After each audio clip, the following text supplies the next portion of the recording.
again, everyone. This is Bielen, and you're watching Casual Conversations, a very special program where we talk to people who are very important to our world and in our world. And today we have a business advocate, a speaker, a presenter, client support person. I mean, he's got so many titles. I don't know what to do with this guy, but we've got some time for him to tell us. So the special guest today is Joey Himelfarb. Joey, good day. Good day, Kaz. It's always a good day, right? Always a good day. Thank you. That's right. Like we did a prior episode about good day happiness, how to make turn your life sort of outlook around, and we'll put a link above and below, and you'll see that. But don't do that now until after you watch this episode about business. And Joey, just briefly tell us about, in case people missed it, your how you got into what you're doing right now. So way back when I was working for a pretty large company, I got laid off, was sent to an outplacement organization. And when I was done there, they said, you should go to this networking group and they'll teach you a certain couple things about networking, which I didn't know at the time. And so I went, and what they do is you sit in this room, and every week they traipse in these speakers and they teach you how to write resumes, how to research companies, how to write, how to dress for an interview, right? Just technical type stuff. So I'm in these meetings week after week after week, and the people around me were becoming friends. And then all of a sudden, I'm noticing that people I'm with are not happy. They're upset. Some of them are like downright despondent, right? Some of them have been out of work for 2 weeks. Some of them 2 months. Some of them 2 years, Kaz. And I said to them, I said, you know what? You're not doing a good. You can't be this way if you're trying to look for work, right? I said, and I'm not clairvoyant, but a year from now, if you maintain this attitude, you're going to be still here because no one's going to hire you. You're not doing a good job of selling yourselves. And when I said that, I thought, you know what? I love to sell because I've been in sales at the time, and I love to present. Let me be one of these presenters. So I called up the moderator the next day, presented this idea of me telling or teaching people what I've learned about selling and how you can translate it to the job market, to people looking for work. And they said, okay, come make the presentation. I thought I'd do that once or twice. 17 years later, I'm still making this presentation and helping people do that. Yeah, so it's fun and exciting, and I'm always willing to help people and guide them along and try to convince them that when they're looking for work, they're selling themselves, and they need to understand that there's certain tips, techniques, not tricks, but just there's a science to selling. There's an art, but there's also a science. And I share this with people, and sure enough, at the end of the presentations, I wish we had more time to spend with you. I never thought of that. What a great idea. And I've had some really good successes from people who have found jobs based on some of the things I've shared with them, which is very fulfilling. Joey, today's times it's a little bit different because in the old days, I remember you used to have to go and meet in front of a personnel person or a person who wants to hire you, or you need to sell to in person, schedule an appointment.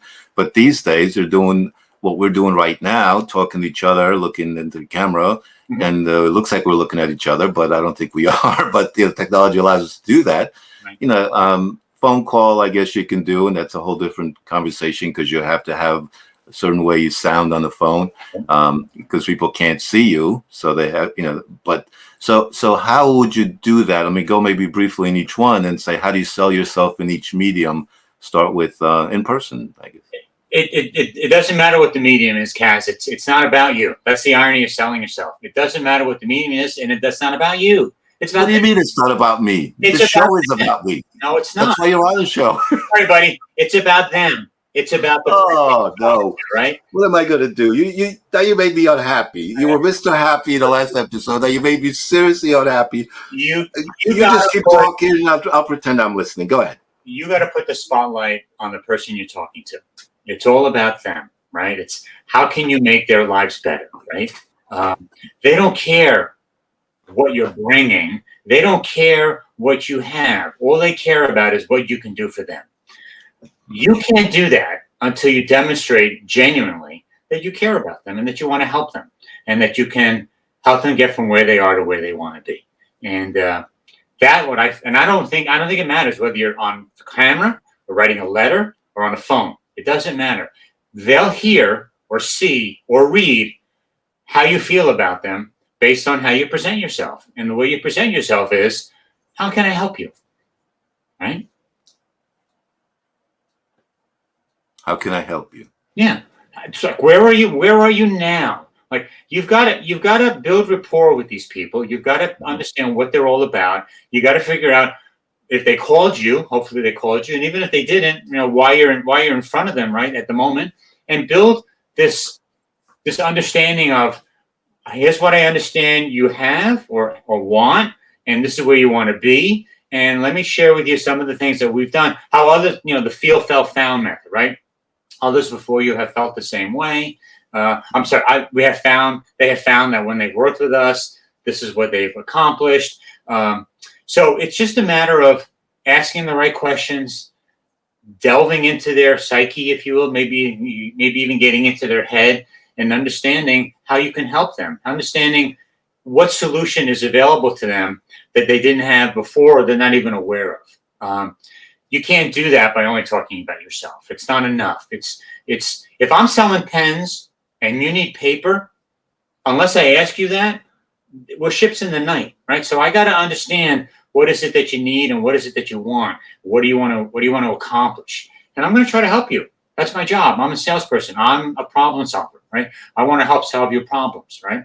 And if you're looking for work, that hiring manager is your client, and they don't care about you. They don't care how long you've been unemployed. They don't care why you're unemployed, unless you embezzled funds or you shot somebody at the previous company, right?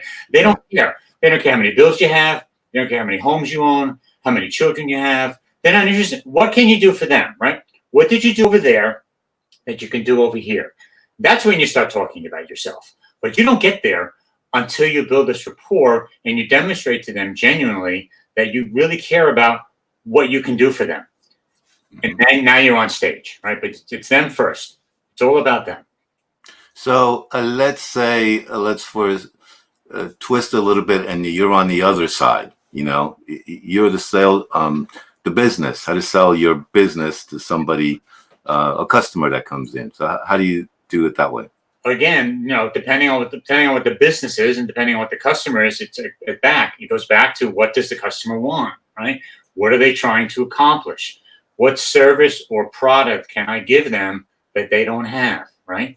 And you don't know that unless you ask questions. You got to ask them questions. You can't, unless you're clairvoyant, most people aren't. You got to ask them questions. Why are you here? What do you need? Why do you need it now, right? How much are you willing to spend, right?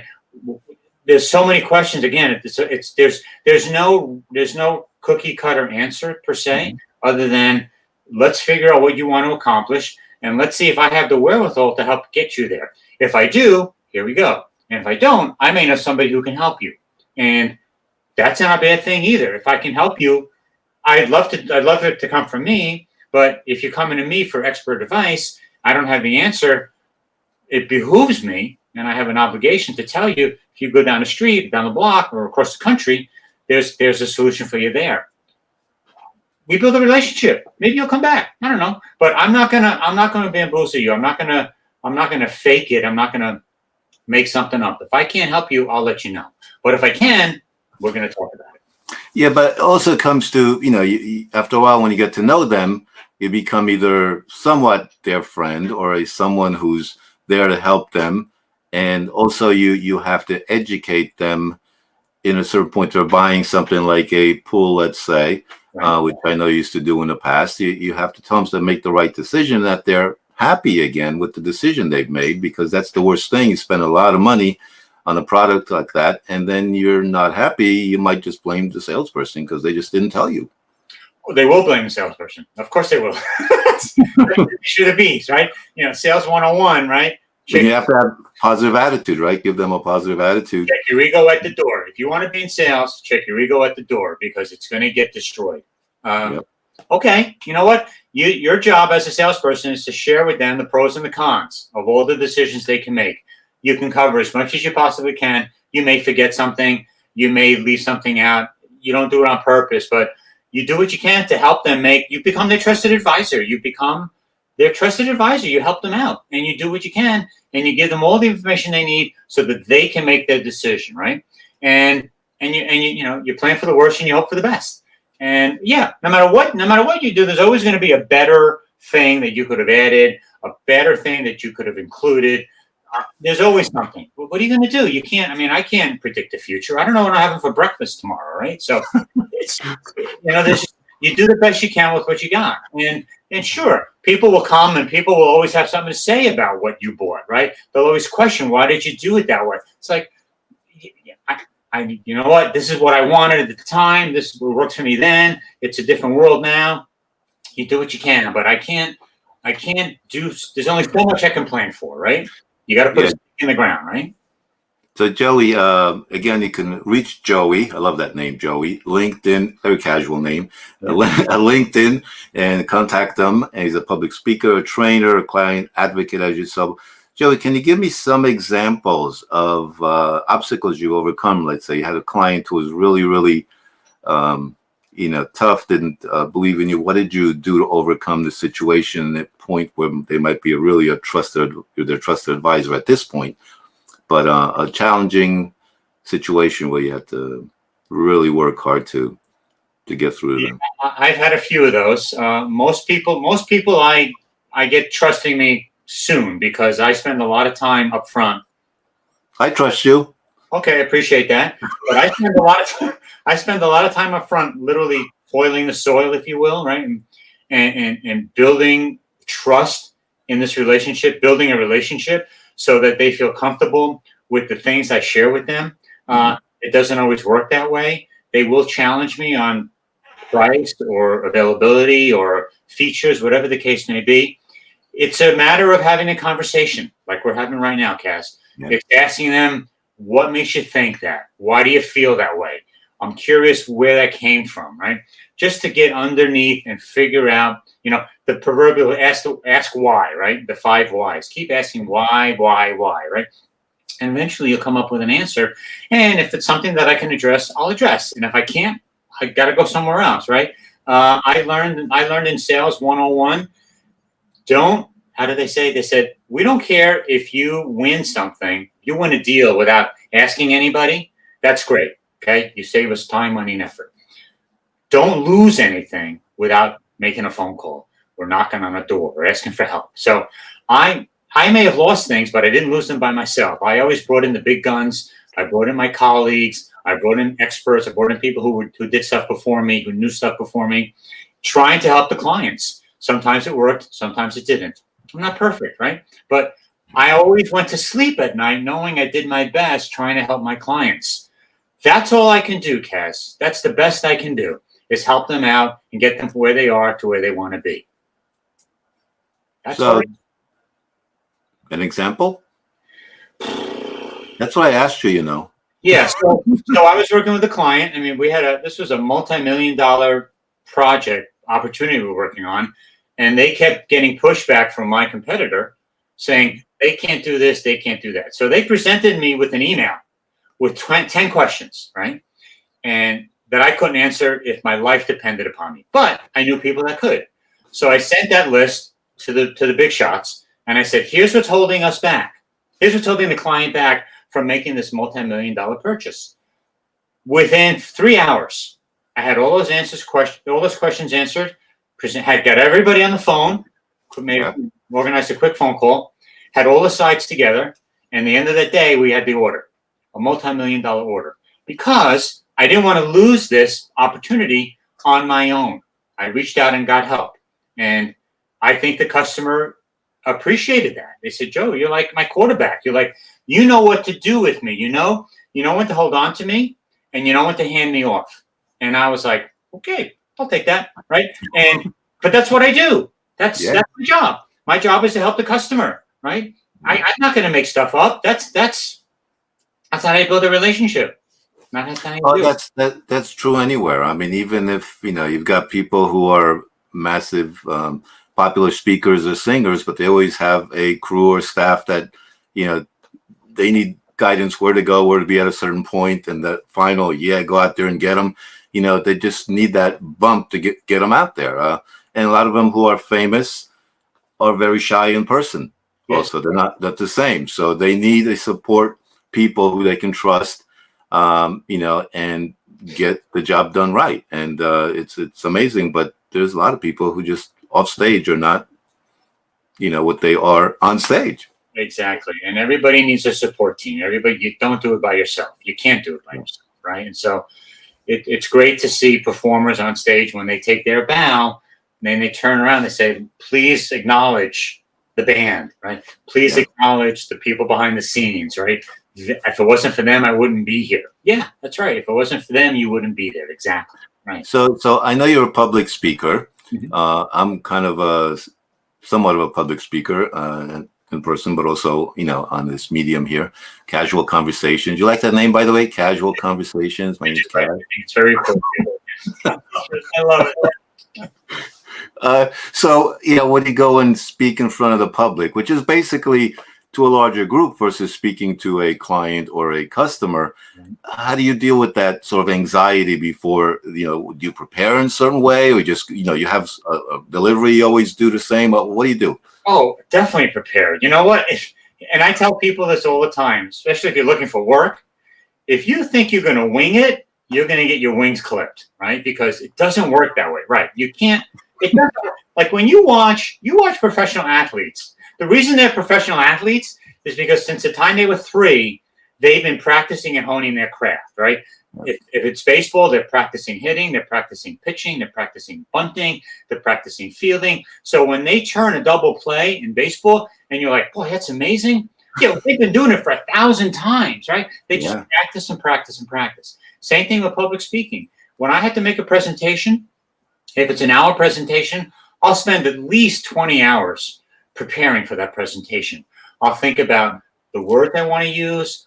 If I have a slide presentation, I'll think about at what point at the end of the slide, what word or sentence do I have to say to trigger to myself as a cue, this is my transition to the next slide, right? I don't have that written down anywhere, but it's in my brain, and it's only because I practiced it and I practiced it and I practiced it. And then I practiced it again, right? It's almost rote. But because I practice it so much, when I present, you can't tell. You don't know. I know, right? I know when I'm supposed to make the transition because I thought about it and I just thought about it and I just thought about it and I just practiced. It's no different. It's no different. You got to practice and prepare and anticipate, plan for the worst, hope for the best. I tell people, if you have a 1-hour interview scheduled with a hiring manager, assume it's going to be cut short by a half an hour. If you have a half an hour with them, assume it's going to be cut short by 15 minutes, right? Plan for the worst and hope for the best. Hope that it's a 30-minute conversation turns into an hour and a half. Hope for that, right? Well, Joey, I don't want to reveal too many things, but, before our interview, we contacted each other on LinkedIn. And by the way, this is where we can contact. That's what he does. And this is we contact Joey, speaking of that. But, we talked about it. I had you send me some notes, read about you. I asked you. I have a couple of secret notes here, things, in there. So, it looks like a nice, easy, casual conversation. Also working StreamYard software here where I'm making all the changes and switches like that. So I have to look up at the camera there. I have to talk to Joey. I have to look if I'm going to put up a different graphic or a video. In this case, we don't have any, but we can. So, I'm prepared. It looks like I'm just here talking. Hey, let me just talk to Joey and let's have a good time. But, there has to be a certain plan. Plus, while I'm doing that, I have to listen. Like if you're in front of a public audience, kind of gauge a reaction to, what they're looking at. Are they laughing? Are they at the right times? Are they, do they ask questions? If you have questions you're offering, are they asking questions? So it's a lot of prepared stuff. And anything that I found across that looks like it's instant and just there on the spot has tons of preparation in there, at least an outline, like you said, so that when you go out there, you don't bomb. I mean, there was one presentation I was doing, a little comedy thing I was trying out, and I went to a person in the audience and I just asked them a question, which I thought would be an obvious answer. And they didn't give the right answer. And the second one didn't say anything. I'm like, how do I get out of this one? What would you do? Yeah, it's a challenge. It really is a challenge. And the way to get out of that is to keep doing it, right? Yeah. And if you do it enough, in time, you will amass a library of possible responses, right? Yeah. And that only comes from doing, right? You can't. I can teach you about public speaking till I'm blue in the face. I can give you 100 books to read and 5,000 videos to watch. Until I pick you up and put you on a stage, put you in front of people, and have you flub, right? It's going to be, you don't have, there's no other way around it, right? But that's the beauty of practicing and role playing, right? You do it in a non-hostile, friendly environment. You hear what you're saying. If you're lucky enough, you have it recorded, both visually and audio, using audio, and you can hear the words you're using. Some of the words make sense, some of them don't. You keep the ones that do, you get rid of the ones that don't, right? You role play. If you're looking for work, practice with somebody, practice with your friend. Have them ask you the questions that you think you're going to be asked. Have them listen to your answers, right? Do it in a non-threatening, friendly environment so that when you're in that environment, it's just natural. It rolls off your tongue, the answers, and you're not surprised. You're not taken aback. But you also have to, accept the feedback you're going to get, because if you're so self-absorbed in it, that's why I like recording yourself. But when you watch yourself, you got to watch yourself as you don't know who this person is. You can't go when it says, oh, I'm making a face, I'm doing this, because those are just visual things. Because when you're in front of a live audience, you can do so many things. You can get off that freaking stage and go after someone in the audience. You can pull someone from the audience. You have a distraction. You can say, hey, Joey, well, what do you do? Like, oh, so you just sell pools. Boy, that make a joke about pools or something. If it's, if it's pools and you're with people who do pool service or whatever, you got a perfect connection. You could create some stories, jokes about them. So you have to do the research. You have to know who it is, what they do. So you have all this ammunition ready to go, with them. But you also have to be sensitive to make sure you don't say a joke that's inappropriate and really tick someone off. They'll never hire you again. They'll say this guy's bad, but it's reading the audience. But you do have to have, when you go out there, I was at an event and I was giving a speech and I was doing a present, recording it also. And at one point they called me. So right before that, I left the camera, I'm standing there and I'm basically like jumping up and down a little bit, like getting myself psyched up, because when they introduce you, you've got this massive glow around you. So when you go out there, you have to have this energy with you. You can't go out there and say, oh, hi, I'm Kaz, and nice to be here. It's great. Anybody having a good time? They're like you. Yeah. Anybody got coffee? It's like you have to deliver it. And when I do even, put people on camera, when we record commercials, I tell them, if your comfort level is 100%, give me like 140 or so. Because then, and I have headsets, I said, I don't feel it. I'll be honest with them. It's like, look, I know how you feel, but I don't feel it. Do it again. And I'll play back the first cut and the last cut. And they're like, who is this person who's like sleeping? I see what I mean? It's painful for people to either hear that or to get them out of their comfort zone. But when they see themselves, they go, wow, I never knew I was that good. Like Joey, I never, we never saw you like in that format before. It looks like you're having a great time. That's why when I was with these people in these networking groups and they were down in the dumps, they were toxic Tonys and Debbie Downers, I used to say to them, I said, if you walked into an interview with this face and attitude that you have, I would never hire you, right? I wouldn't even want to talk to you, right? You can't walk in with your chin on your chest and your tail between your legs. You got to be chest out, chin up.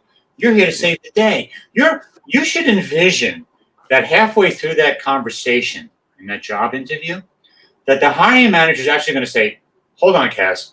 Pick up the phone. They call their admin and they say, all those people that were scheduled to come in later today and tomorrow, cancel them. Our knight in shining armor is sitting right across the table from me. That's what you, as a job seeker, should be envisioning happening. If that's your vision, then before you get there, you have to do your homework. You've got to practice and you got to prepare for that moment. It doesn't just happen. I'm telling you, it might. If it does, God bless you, right? That's a fluke. If it does, let me know. But I'm sure you have got to practice and prepare for what you think they're going to ask you, what you need to tell them, and what you can do for them, right? Because it's not about you. It's about them. And as long as you have that attitude, you're 90% there, right? To get you over the edge, stick out your chest, chin up, and say, I'm your knight in shining armor, without saying it, but present it. No. Well, in a way, it's sort of, I hate the word performance, but you have to be somewhat of a performer. Exhibit yourself and your talents and your efforts, and that's it. Although I don't think you should totally overdo it, because sometimes that becomes a threat. The person's threatening, like, "Hey, this person's better than me, so if I hire them, they'll take my job." So, you have to do that fine line. And I've seen those situations happen where people apply, they're great. They told me how wonderful I was, and never heard back from them. And I said, "Well, did you say I can do your job? I know everything you know." I'm like, "Well, how would you feel?" Like, "Well, I guess I don't want to hire this person because they know more than me, and I'm hiring them. And before you know it, people will see that they're better than me." And Yeah, Kaz, you're absolutely right. And here's what I share with people: when you're looking for work, make sure somehow, some way, in that conversation, you say something to the effect, "My job is to make your job easier." Yeah. That's different from "I could do your job," right? Right. "My job, Mr. and Mrs. Hiring Manager, is to make your job easier. That's why you're hiring me, right? Because I've been there, I can do that. I did it over there, I can do it over here. When would you like me to start?" I wouldn't maybe say it that way, or maybe I would, depending on the conversation, depending on the person. But your job as an employee is to make your employer's job easier. No one, I don't think, would be intimidated by that. I don't think. I hope not. If so, you have the wrong information. Key takeaway time. Key takeaway time. So again, when you're selling, I don't know if I said this enough. It's not about you. It's about them. The spotlight should be on them, right? Whether it's your client or your hiring manager, whoever the case may be, it doesn't matter. And again, going back to Dale Carnegie years ago, wrote "How to Win Friends and Influence People." This is not mine. This is his. Be interested first, then be interesting. You've got to be genuinely, authentically concerned about the person you're talking to, and you do that by asking questions and shutting up and listening. One of the things that they taught us in sales was that when you want to make a point and you want to hear what people have to say, you literally have to put your teeth together, right? And you keep your teeth together while the person's speaking. And they go, "Why would you do that?" Because if your teeth are together, you can't speak, right? So gives the other person a chance to talk to you about what's on their plate and what's holding them back, and how you can help them. Then you can be interesting. Then you can start talking about yourself. But again, it's all about them. It's not about you. And that's the irony of selling yourself. Wow, Joey. You've been a great interview. We did an interview prior to this another time in another millennium. No, recently. And it was about how to improve your life on a daily basis, monthly basis, or career basis. And it's really interesting. We'll have the link below this video. You can go in anytime and watch that. And please share it and contact Joey at LinkedIn directly, and he'll contact you back. Or his phone number is there, everything. You can actually call him, and he might talk to you, right? You have time to talk to people these days? Always, definitely. Most Always. So, Joey, final question. I might have asked you this before, but this casual conversation, how would you describe it to you? How would I describe this casual conversation? Yeah. It's an opportunity to share thoughts and ideas. That's how I would describe it. It's an opportunity to, short of sending out a text or writing an email, is actually being face to face in the same room, is having the opportunity to share thoughts and ideas and helping people understand that there's always something else to learn. There's always something else to understand. I learned every time I learn something new how much I don't know, right? And so I make a conscious effort of paying attention. I ask a lot of questions. Sometimes it sounds like an interrogation, and I apologize to everybody who's been on that end. And I've gotten that a lot. I want to know. I want to ask. I don't want to assume. I got to ask. I want to know what you're about, what you're trying to accomplish, and I won't know that until I become clairvoyant, which I'm not. So I have to ask. You know what I sometimes say? He says, "You don't know what you really don't know." But after this episode, you know a little bit less because you know more. If you can understand what I just said, replay it and listen to it again, because I think in the end it makes sense. But yeah, thank you again, Joey, for being a great guest on Casual Conversations. And as always, keep having those casual conversations, sharing with everybody else. Tell the whole world about this great conversation we had. I think it was great, and I hope everybody at home wherever they are these days, on a tablet, on a phone, at home, anywhere in the world, watching this. Share it and enjoy. And any final words? Be positive. Take care of the people around you, and just, the sun will come out tomorrow. As bad as it is, it could be worse. Just go with the flow, right? Just be positive. Positive beats negative every day. Really does. As a famous song once said, "Don't worry, be happy." Be happy. See ya. Bye.